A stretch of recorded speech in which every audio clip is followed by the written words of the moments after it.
saya Gilang Rizky. Saya Putri Syawalya. Saya Putri Adil Media. Saya Muhammad Iqbal Wiana. Saya Muhammad Iqbal Wiana. Langsung ke videonya. Dan itu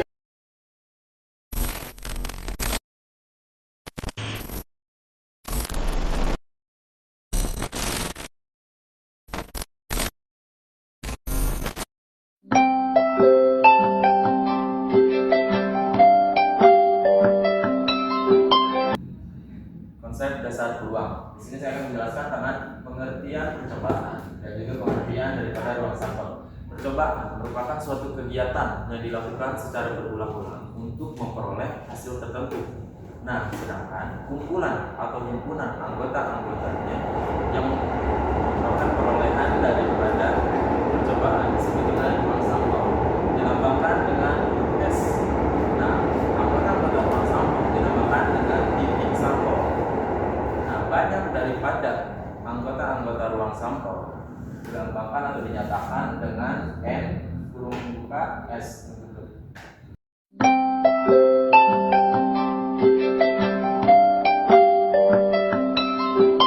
Nah, yang kedua ada cara menentukan ruang sampel. Nah, cara menentukan ruang sampel itu ada 3 cara. Yang pertama dengan cara mendaftar, yang kedua dengan cara tabel, dan yang ketiga dengan diagram pohon. Nah, yang pertama ini ada cara mendaftar. Di sini ada 2 paku payung dengan posisi yang berbeda. Yang pertama itu terlentang dan yang kedua itu miring.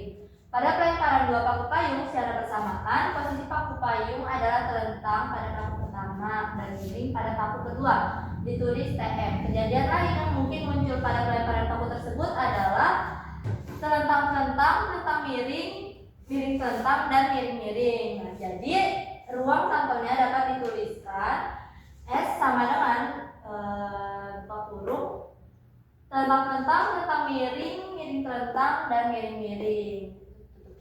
Dengan banyak anggota ruang sampelnya itu 4. Yang kedua itu dengan menggunakan tabel. Nah, di sini sudah tersedia tabelnya dengan peluang paku pertama dan peluang paku kedua.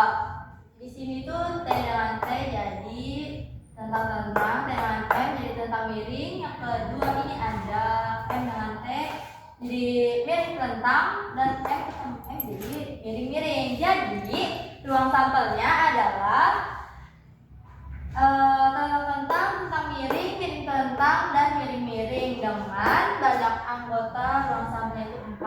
Ada 1, 2, 3, 4. Dan yang terakhir ada dengan menggunakan diagram pohon. Di sini ada paku pertama dan paku kedua.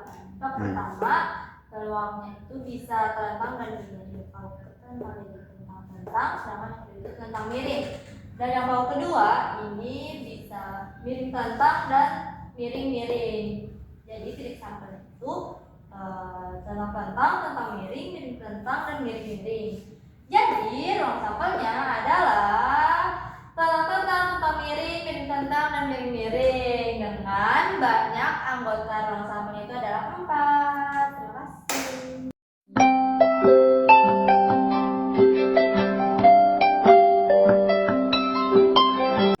Di sini saya akan menjelaskan tentang kejadian sederhana dan juga kejadian majemuk. Nah, himpunan bagian daripada ruang sampel dinamakan dengan peristiwa atau kejadian.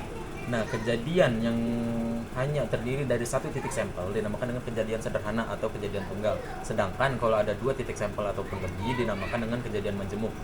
Nah, di sini saya akan membuat contoh. Kita akan melempar dengan 3 keping uang logam contohnya. Nah, A sebagai dengan angka, sisi angka, dan sedangkan Y yaitu sedangkan dengan sisi gambar. Nah, ruang sampel dari percobaan tersebut adalah S sama dengan angka-angka-angka, angka-angka gambar, angka gambar angka, gambar angka-angka, angka gambar-gambar, gambar angka gambar, gambar-gambar angka, gambar-gambar gambar. Beberapa himpunan bagian dari S sebagai berikut. Yang pertama ada himpunan B. Himpunan B itu terjadi atas triple angka. Nah, ketiganya yaitu angka. Sedangkan himpunan C itu yaitu triple gambar. Kejadian yang terjadi ketiganya yaitu gambar. Nah, sedangkan yang D yaitu angka, angka gambar, angka gambar angka, gambar angka-angka. Kejadiannya yaitu terjadi kedua angka. Sedangkan yang E yaitu angka gambar-gambar, gambar angka gambar, gambar gambar angka, yaitu kejadian 2 kali yaitu gambar. Kesimpulannya yaitu himpunan B dan juga C yaitu kejadian sederhana atau kejadian tunggal, sedangkan kejadian yang D dan juga E yaitu merupakan kejadian majemuk.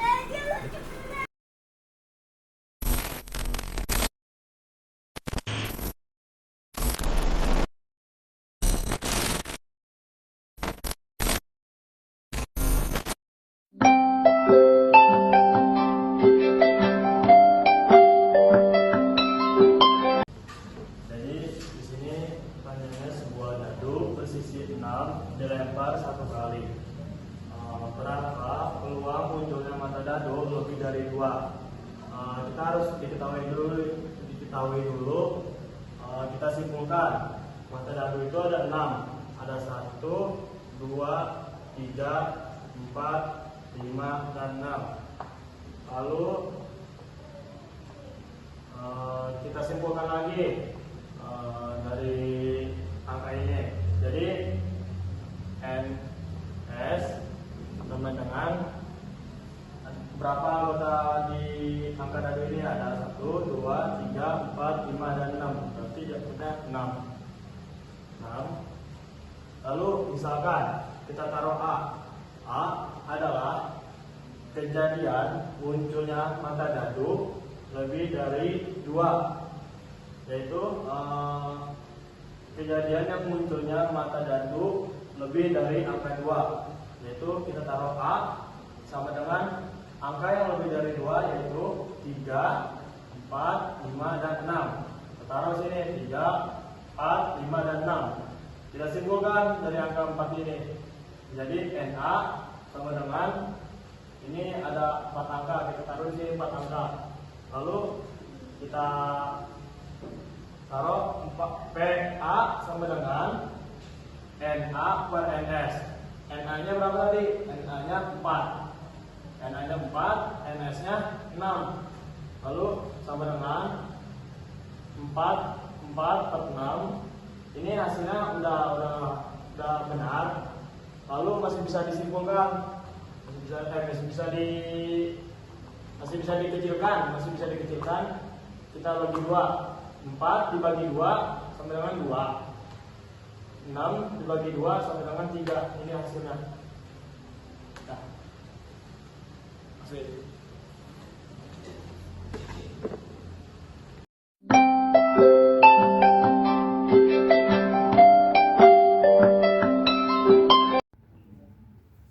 Oke, di sini saya akan menjelaskan komplement dari peluang suatu kejadian. Komplement itu adalah yang bukan dari suatu kejadian. Jadi di sini saya akan menggunakan rumus peluang A, peluang kejadian ditambah peluang yang bukan kejadian sama dengan 1. Nah, sini kita langsung aja masuk ke contoh soal. Contoh soalnya sini ada sebuah dadu bermata 6 dilambungkan sekali. Tentukan peluang mata dadu bukan prima.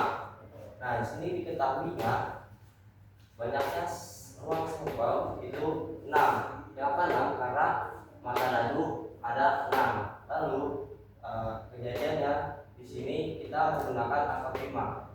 Karena di contoh salah yang bukan prima. Nah, kita menggunakan kebalikannya. Jadi di sini A sama dengan 2, 3, 5. Jadi maka banyaknya kejadian itu sama dengan 3. Berarti di sini kita menggunakan rumus peluang kejadian sama dengan banyaknya kejadian dibagi banyaknya ruang sampel sama dengan 3. 3 ini dari banyak kejadian yaitu 2, 3, dan 5, dan banyaknya ruang sampel itu dari jumlah mata dadu. Lalu kita sederhanakan lagi menjadi 1/2. Dengan demikian kita menggunakan rumus yang tadi di awal, yaitu peluang kejadian ditambah peluang bukan kejadian sama dengan 1.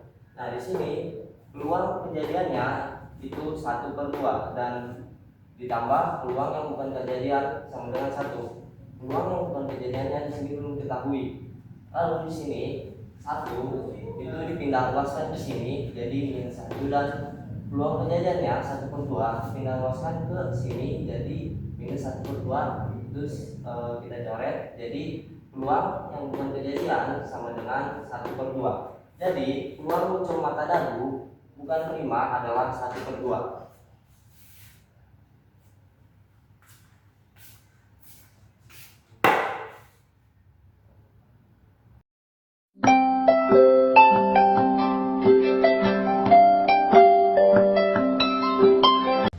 Jadi selanjutnya saya akan menjelaskan frekuensi harapan. Frekuensi harapan adalah frekuensi yang diharapkan pada suatu kejadian. Nah, di sini saya akan menggunakan rumus frekuensi harapan, yaitu H A sama dengan N X P A. PA itu peluang kejadian, dengan FH sama dengan frekuensi harapan kejadian A. Jadi FHA itu frekuensi harapan kejadian A. Langsung aja di sini kita akan ke contoh soalnya. Contoh soalnya yaitu dari perangkat kartu bridge diambil sebuah kartu secara acak. Jika pengambilan dilakukan sebanyak 130 kali, tentukan frekuensi harapan terambil kartu berwarna merah. Nah, di sini diketahui. Nah, di sini kita jawab tuh dari seperangkat kartu bridge diambil secara acak. Seperangkat kartu bridge terdiri atas 13 kartu skop, 13 kartu keriting, 13 kartu wajib, dan 13 kartu hati. Berarti banyaknya kartu pada seperangkat kartu bridge adalah 52. Nah, di sini diketahui banyaknya uang sampel itu 52 dari banyaknya kartu bridge yaitu 52, dan di sini N itu sama dengan 130 karena kita akan melakukan pengambilan sebanyak 130 kali. Nah, lalu di sini misalnya A, kejadian diambil kartu berwarna merah. Kenapa kartu berwarna merah? Karena di soalnya tentukan frekuensi harapan terambil kartu berwarna merah. Nah, di sini berarti kita harus mengambil kartu berwarna merah. Kartu berwarna merah itu ada 26 karena 13 tambah 13 dari 13 kartu wajib dan 13 kartu hati. Jadi N A sama dengan 26. Banyaknya kejadian 26. Nah, di sini kita akan menggunakan rumus peluang kejadian, yaitu peluang kejadian sama dengan banyaknya kejadian per banyaknya uang sampel. Banyaknya kejadian yaitu 26. 26 itu dari banyaknya kartu berwarna merah. Lalu banyaknya uang sampel itu 52. 52 itu dari banyaknya jumlah kartu bridge. Jadi 26 per 52. Lalu kita sederhanakan lagi menjadi 1/2. Lalu setelah dari sini kita akan menggunakan rumus yang tadi di awal, yaitu rumus frekuensi harapan. Rumus frekuensi harapan yaitu frekuensi harapan kejadian A sama dengan N kali peluang kejadian A sama dengan 130. 130 ini yaitu jumlah dari frekuensi harapan kejadian A 130 karena kita akan pengambilan dilakukan sebanyak 130 kali. Lalu dikali 100 dikali 1/2. 1/2 itu dari hasil yang tadi, hasil yang kita menggunakan rumus peluang kejadian yaitu N. Jadi 130 dikali 1/2 sama dengan 65. Jadi ini hasilnya 65. Jadi kartu berwarna merah akan terambil sebanyak 65 kali. Terima kasih.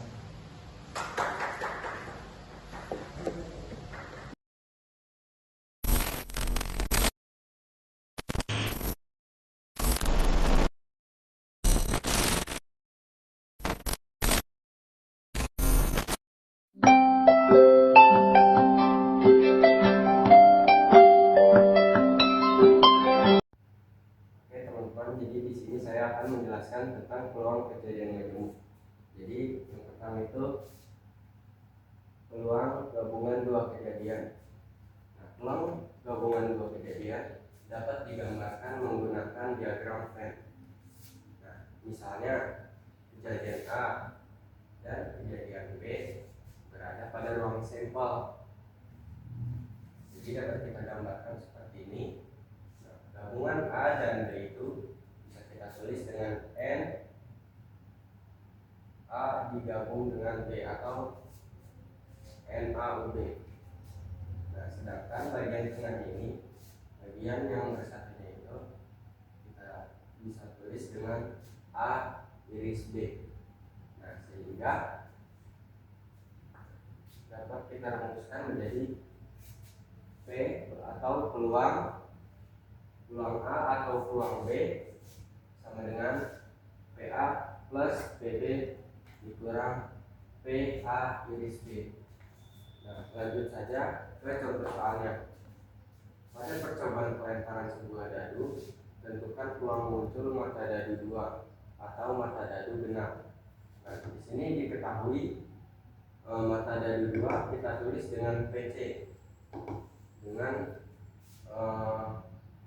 himpunannya itu hanya 2, atau dapat kita tulis angkanya itu hanya 1 atau PC-nya itu hanya 1.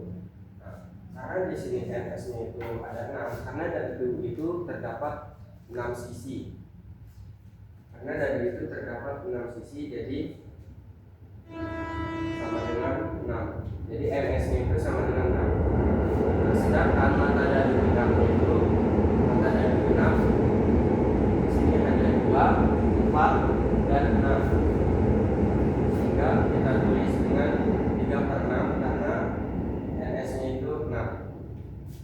Nah, di sini C iris D-nya itu 2 atau sama dengan 1. Atau disebutnya gabungan antara C dan D-nya itu 1. Karena mata dadu 2 itu ya 2, terus mata dadu genap. Nah, karena di genap itu ada angka 2, 4, dan 6. Jadi di sini ada kesamaan yaitu sama-sama 2. Jadi ditulis 2. Tapi di sini CND-nya itu adalah atau CNSD-nya itu adalah 1. Kita selesaikan soalnya. Kita menggunakan tulisan di atas ini. Jadi P kejadian C atau D sama dengan PC ditambah PD dikurang P iris D. Nah, tadi di sini PC-nya itu adalah 1/6. Jadi kita tulis 1/6.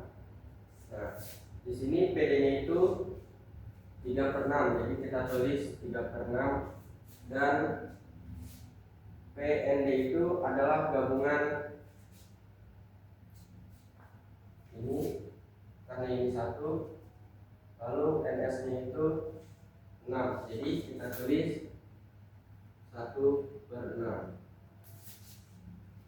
Jadi di sini dikurang 1/6. Langsung saja karena bawahnya itu sudah sama, langsung saja kita hitung 1 ditambah 3 dikurang 1. Jadi sama dengan 3/6. Oke, terima kasih.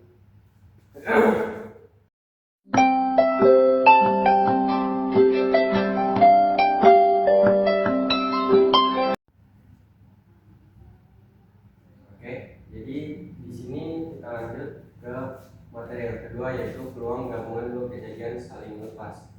Berbeda dengan sebelumnya, kalau yang materi ini kejadiannya itu saling lepas atau tidak ada irisan di dalam kejadian tersebut.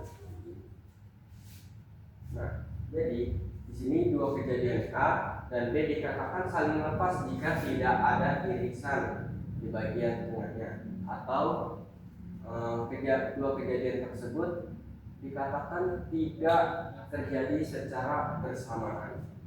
Nah, ini adalah rumus dari peluang gabungan dua kejadian saling lepas, yaitu P kejadian A atau kejadian B sama dengan PA ditambah ini sama teman-teman PB. Langsung saja kita ke contoh soalnya. Di sini pada percobaan melambungkan dua keping uang logam, tentukan peluang muncul keduanya angka atau keduanya gambar. Nah, karena di sini menggunakan dua keping uang logam, jadi dalam satu keping logam itu terdapat dua sisi. Jadi kalau dua keping logam menjadi 4 sisi. Itu yang pertama di sini NS atau keseluruhan sampelnya itu, di keseluruhannya itu ada angka-angka, angka gambar, gambar angka dan juga gambar-gambar atau NS-nya itu sama dengan 4. Nah, karena di sini yang ditanya keduanya gambar atau keduanya angka, jadi di sini hanya kita tulis bahwa keduanya angka itu kita tulis dengan NE atau ya dengan NE. Karena di sini angka-angkanya itu pulang cuma 1, jadi kita tulis 1. Lalu di sini kita menuliskan keduanya gambar itu dengan NF. Jadi sama dengan 1 karena di sini gambar-gambar hanya 1. Ya. Langsung saja kita jawab soalnya. P atau peluang kejadian E atau F sama dengan peluang E ditambah peluang F. Jadi di sini kita tulis karena tadi NS-nya itu 4, jadi kita tulis 1/4 ditambah 1/4 sama dengan 2/4 atau kita sederhanakan menjadi 1/2. Oke, lanjut ke materinya selanjutnya. Jalan.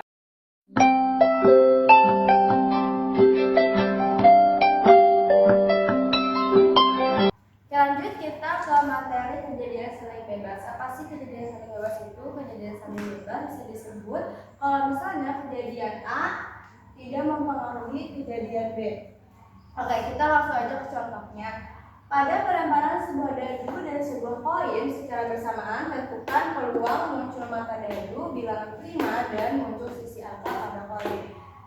Kita ada dua permisalan. Pertama, permisalan A, muncul mata dadu, bilangan prima. Itu bisa permisalin jadi A. Oke, kita langsung kejadian muncul mata dadu, bilangan prima. Bilangan prima itu ada 2, 3, dan 5. NA-nya ini ada 3, dia ada 3 di totalnya. Nah, mau cari peluangnya, kita harus bagi si NA dengan NS. NA-nya ini yang si gejala bilangan prima, NS-nya ini 6 dari sisi mata dadunya kan, mata dadu ada 6 ya. Jadi dia ditulisnya 3/6.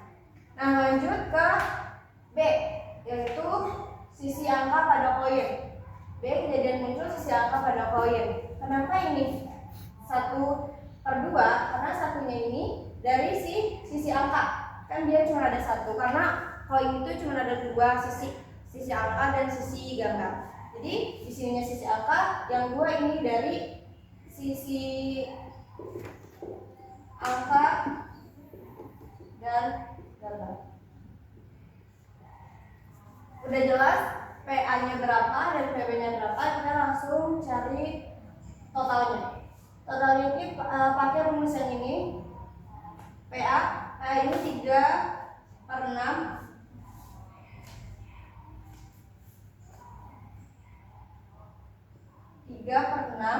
dikali PB-nya 1/2 sama dengan 3/12.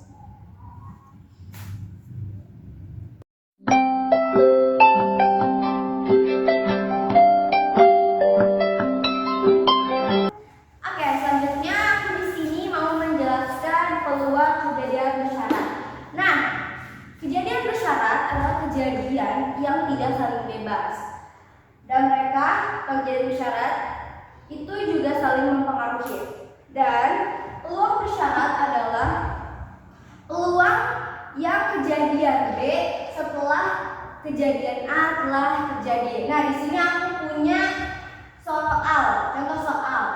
Kita baca dulu. Pada pemilihan ketua organisasi terdapat 14 calon, 8 laki-laki dan 6 perempuan. Di antara 8 laki-laki yang merupakan calon ketua, 5 diantaranya masuk ranking 10 besar di kelasnya masing-masing, dan 6 perempuan yang menjadi calon ketua, 4 diantaranya masuk ranking 10 besar di kelasnya masing-masing. Tentukan peluang yang terjadi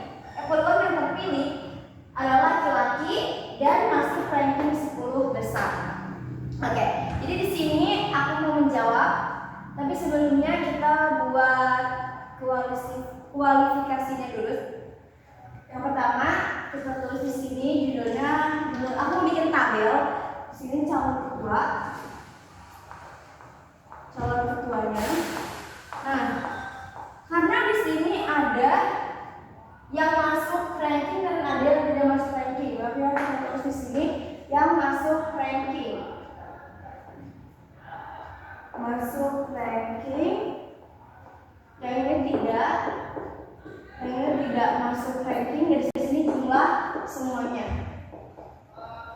Oke. Nah, di sini ada laki-laki dan perempuan. Kita tulis lagi laki-laki. Sini.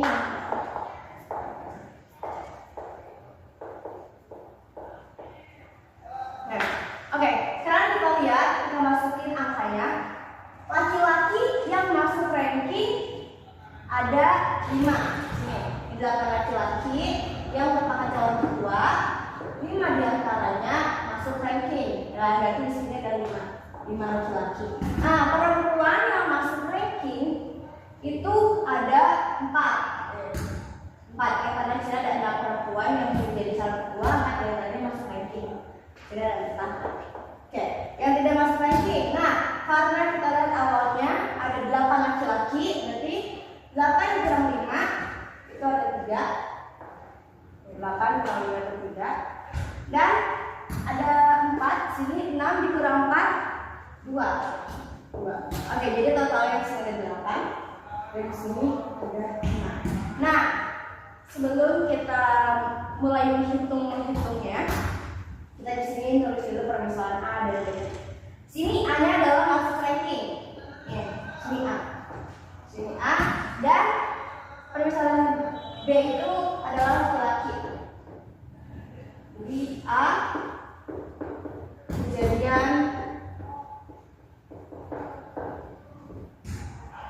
kejadian yang terpilih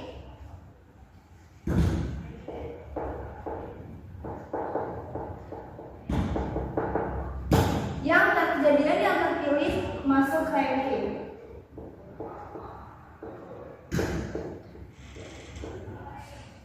Nah, yang B kejadian yang terpilih laki-laki. Nah, oke. Jadi kita cari banyaknya kejadian A. N A. Banyaknya, kan kalau A di sini penjelasannya kejadian yang terpilih masuk ranking. Itu ada ini ada laki-laki 5 dan perempuan 4. Berarti 5 tambah 4 ada 9. Oke, di sini NB. NB-nya kita cari juga NB-nya kejadian yang terpilih laki-laki. Jadi yang terpilih laki-laki di sini ada 8. Ada 8 laki-laki. Nah, lanjut kita mau mencari B, banyaknya B irisan A. Banyaknya B irisan A. Oke. Banyaknya B irisan A.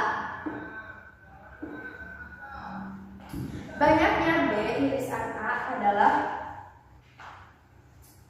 B kita lihat di sini B kejadian yang terpilih laki-laki. Nah, irisan A-nya itu ada kejadian yang terpilih masuk ranking. Jadi ND irisan A ini adalah kejadian yang terpilih masuk ranking, tapi yang dicarinya adalah laki-laki. Jadi yang di sini masuk ranking laki-laki ada 5 orang. 5. Oke, sudah jelas data-datanya kita sudah dapat. Lanjut kita langsung ke rumusnya ke sini. B kejadian A sama dengan B irisan A. Misalnya nah, ini sama aja.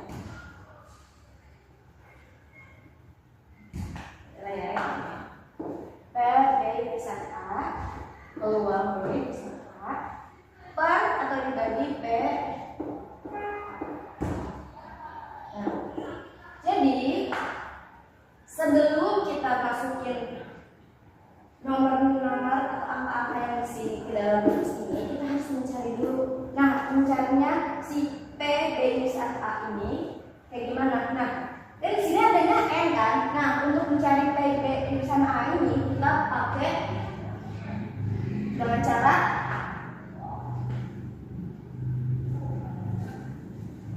N B irisan A. Itu ada 5 N B irisan A per N S. NS itu adalah jumlah dari semuanya 8 plus 6. Terus habis itu kita tulis di sini angkanya NBA ini 5 per 8 tambah 6 14. Nah, kita tulis di sini 5 per 14 per lagi. Kita hapus dulu yang ini. Nah, kita udah tahu caranya. Jadi setiap mau dicarinya ini kita harus dibagi dengan total jumlah semuanya.